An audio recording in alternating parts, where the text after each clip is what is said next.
কি যেন নাম ছিল তোমার অল্প বয়সে? লজ্জা পাচ্ছ কেন? আমি ছাড়া আজ আর কেউ জানে না। তুমি নিজেই কি জানো কারা যেন তোমাকে একদিন, অনেক দিন আগে ধুধু বলে ডাকতো?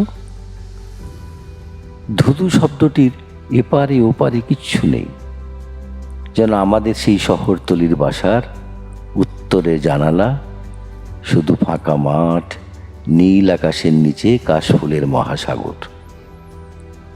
তোমাকে আজকাল যেন এসব কিছুর থেকেও সুদূর ও উদাসীন মনে হয়। আবার মনে পড়ে যায় একদিন তোমাকে আমরা ধুধু বলে ডাকতাম।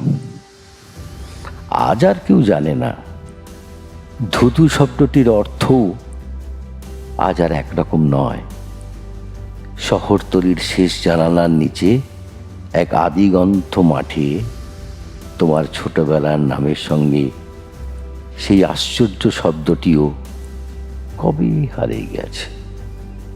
অনেক দিন পর কাগজ কলম নিয়ে বসে প্রথম একটা চাঁদের ছবি আঁকি, সঙ্গে কিছু মেঘ।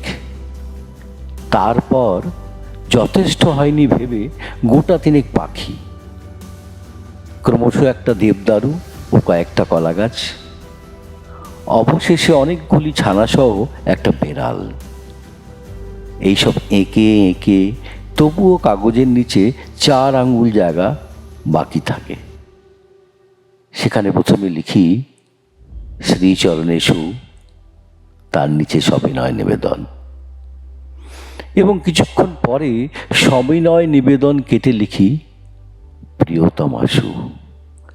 এবং একটু পরেই বুঝতে পারি জীবনে এই প্রথমবার প্রিয়তমাশু লিখলাম।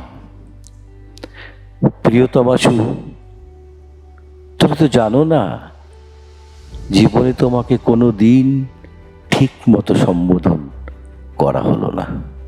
অনেক দিন দেখা হবে না, তারপর একদিন দেখা হবে, দুজনেই দুজনকে বলবো অনেক দিন দেখা হয়নি।